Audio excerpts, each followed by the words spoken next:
Hey everyone, welcome back to our channel. Today, I'll show you how you can fix this chord soundboard not showing up in a server. So we're going to do a couple of different things that hopefully fix this issue for you. Before we get started, it is important to note that currently, it seems that this feature is limited to servers that have less than 50 members. If you have less than 50 users, and you're still not seeing the soundboard option when you join a voice channel, first, what I recommend doing is uninstalling it and then reinstalling the Discord on your computer.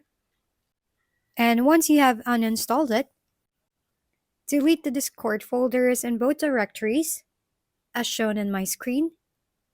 Then reinstall Discord from discord.com.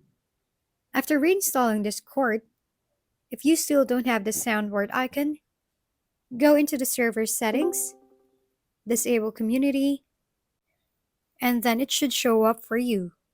Thank you for watching. We hope this video helped you figure things out. If we've been helpful, kindly give us a thumbs up. And don't forget to hit the subscribe and bell button for more contents.